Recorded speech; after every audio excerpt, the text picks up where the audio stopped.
Bonjour à tous et bienvenue dans cette nouvelle vidéo. Aujourd'hui, nous sommes à Walibi Rhône-Alpes, journée invitation par le parc pour tester leur nouveauté. En fait, c'est une extension de la zone Exotic World. C'est encore des nouveautés ici à Walibi. Donc on va découvrir ça. Are you ready?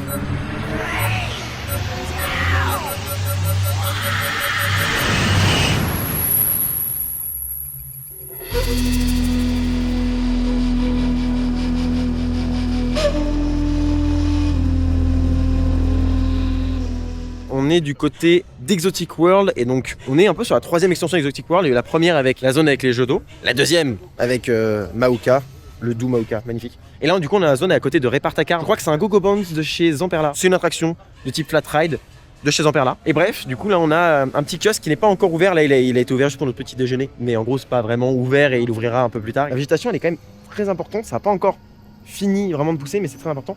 Et ce que je trouve exceptionnel, c'est les points de vue sur Mauka. On va se faire plaisir les enfants, ça va être exceptionnel.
Là du coup nous sommes dans le Go-Go Bounce, la nouveauté du coup Repartakar. On a visité la file d'attente, très jolie file d'attente, vraiment minimaliste et franchement très belle. Il y a plein d'easter eggs, ils en ont planqué partout. Décoré vraiment comme Mauka, comme la zone Mauka, les véhicules sont hyper bien finis. Vraiment le Zamperla, donc le constructeur d'attraction, a vraiment fait un travail de fou sur la thématique des véhicules. Ça reprend vraiment celle de Intamin, le coaster d'à côté, et celle de la zone, enfin vraiment très bien. Ouh, ah ouais,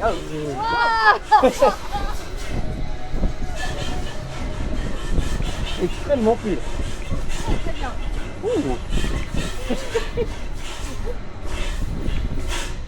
Sortie de Repartakar du coup, et ben très bien. Sortie de Repartakar, je me suis mis un fil d'attente parce que c'est quand même très joli. Regardez-moi ce décor. Du coup, très belle file d'attente, couverte en partie. L'attraction, elle a donc un débit théorique de 600 personnes par heure, etc.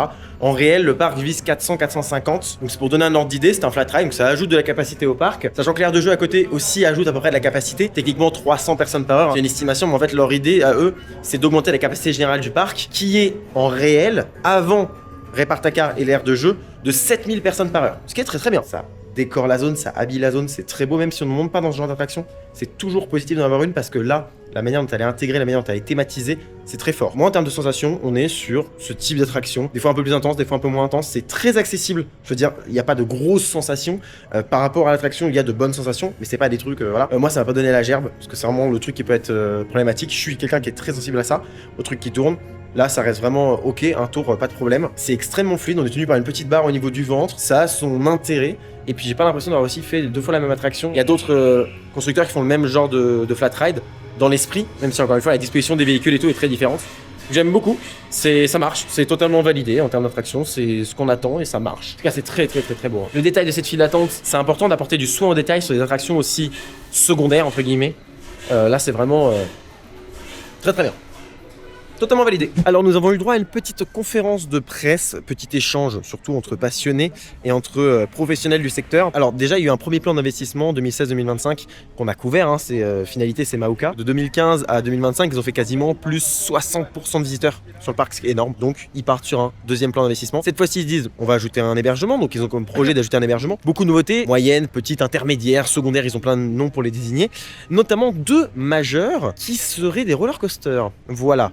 potentiellement un Family Thrill. Le Family Thrill en catégorie, on va dire, c'est comme Timber ici. Et puis un roller coaster Thrill, très sensationnel. Maintenant, tout ça, c'est pas sûr. Je veux dire, c'est des projets. Un coaster, c'est 3-4 ans de planification. Là, on a un plan d'investissement sur une dizaine d'années, sachant que ça finit souvent par un beau truc. Donc, potentiellement, un coaster à sensation dans une dizaine d'années, ça n'est pas du tout prévu. Je veux dire, c'est une ambition, c'est un but. Et donc, ça peut totalement évoluer. Gardez ça en tête. Tout peut évoluer. Mais c'est très encourageant. Et là, ça fait vraiment plaisir. Toute cette zone-là dans laquelle on est, parce que là, on est parti chantier, on est retourné, on est derrière, en fait, Répart-à-Car et c'est la partie chantier. Ça va ouvrir courant mai. Ils n'ont pas voulu encore donner de date parce qu'ils ne savent pas encore. Petite déambulation ici, coin calme, dans la végétation qui doit encore pousser. Et là on arrive, donc on est encore une fois vraiment dans le côté chantier. Alors, on pourrait dire une aire de jeu, mais non, on va dire parcours aventure parce que c'est accessible à tout le monde. C'est-à-dire que les adultes peuvent y aller et sont invités à y aller, mais pas seulement.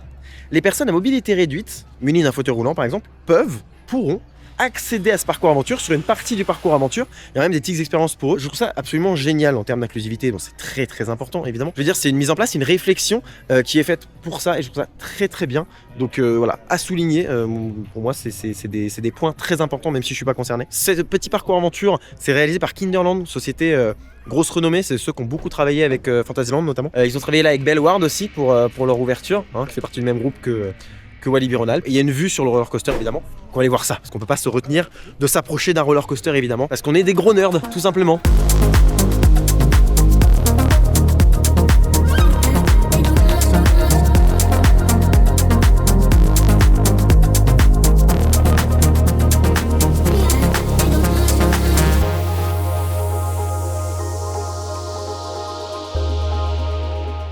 Et là on a un point de vue, donc c'est en chantier, il y a une barrière, mais il y aura un filet.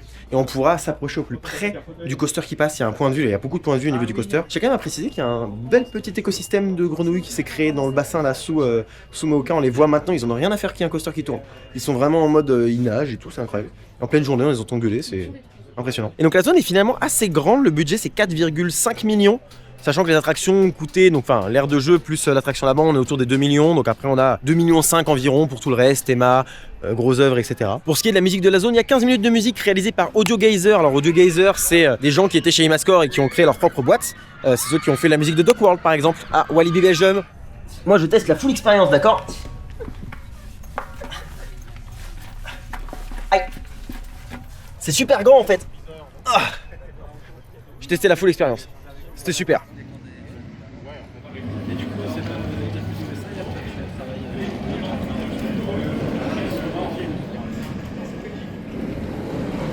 Oh là là.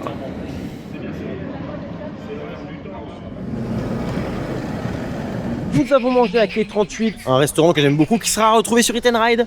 Voilà, petite parenthèse. Et là, nous sommes devant Mystique. Je sais pas si vous entendez ce bruit. Vous avez des grenouilles, elles sont tellement à l'aise, déjà qu'elles gueulent leur race à côté du coaster, mais à côté des gens et tout, c'est hallucinant.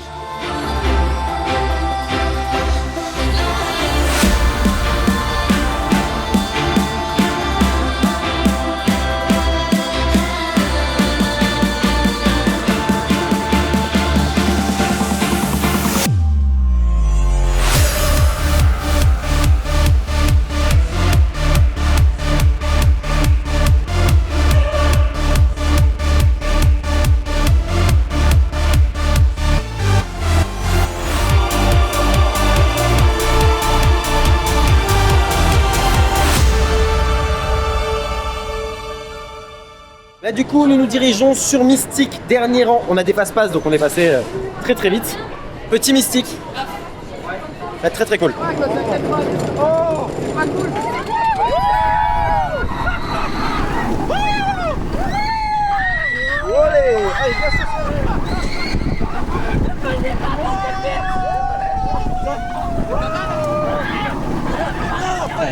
Lève les bras.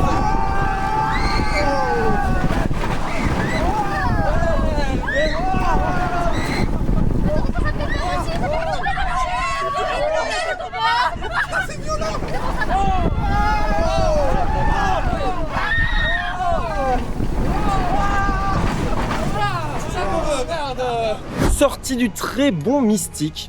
Rien à dire. Mystique toujours fidèle à lui-même. Bonne machine intéressante à faire. On a vraiment cette sensation d'être dans une grosse machine avec un train impressionnant, avec la grosse vitesse, des chutes importantes. Là où tu vois, Meoka, aussi bien soit-il, et moi je préfère même Meoka à Mystique, et ben il a ce côté plus petit coaster. peut-être un peu plus fragile, un peu plus... Alors il ne l'est pas, mais je veux dire ce ressenti plus léger. On a moins l'impression d'être dans un gros véhicule. On a plus l'impression de se laisser aller par la machine plutôt que là à Mystique on est vraiment soumis à la machine quoi. Voilà, c'est un peu la parenthèse. Nous sommes dans la file d'attente face-pass de Mahuka pour aller faire Mahuka. Alors nous on le connaît très très bien.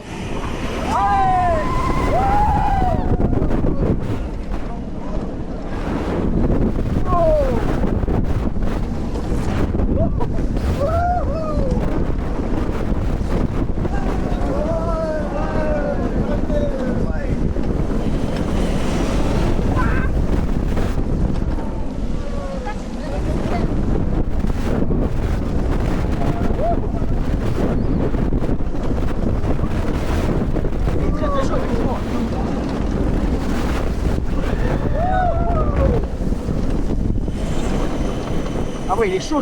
Nous sommes sortis du petit Mahuka. Et là, on était à l'arrière, on s'est fait marave. C'était incroyable. On se faisait tirer dans la drop, enfin dans le top hat. C'était très impressionnant, très chaud, très bien. C'est Mahuka comme on l'aime.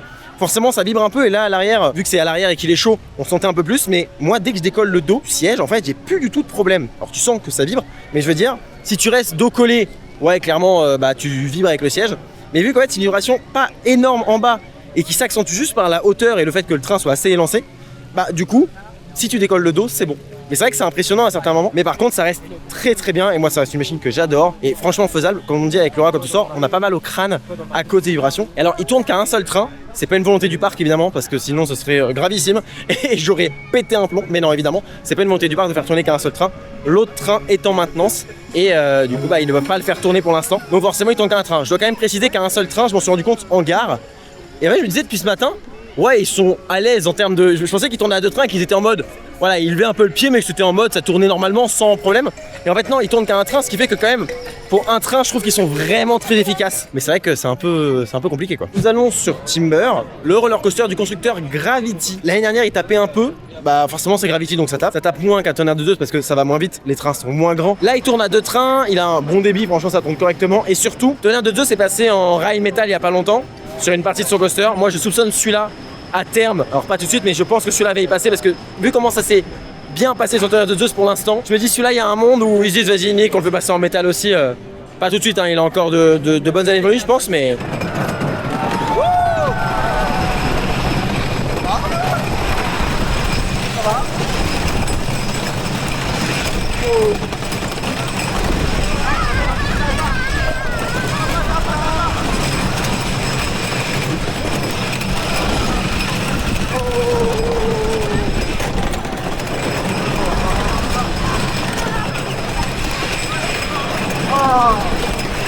Allez, ça dégage, Gravity ça dégage, vous mettez du RMC, ça suffit, c'est bon.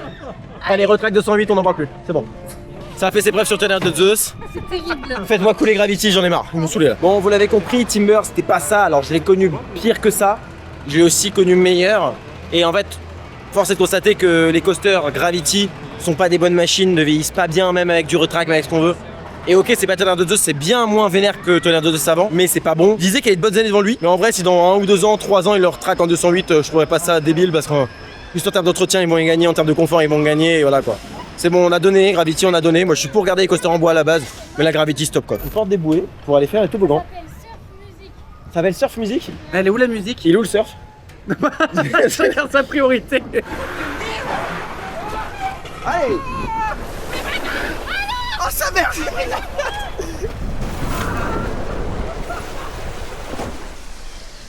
Sortie de Mahuka, il était intense hein, j'étais au deuxième rang, il était très intense.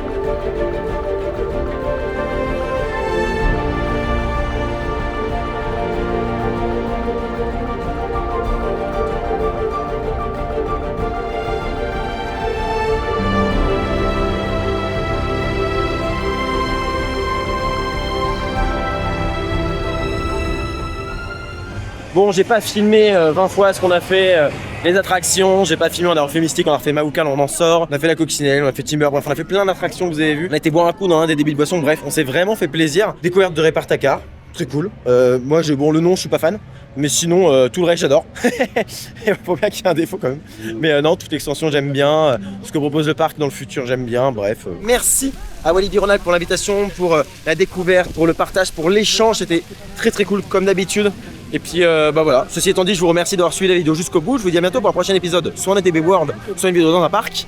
D'ici là, soyez enthousiastes. Salut!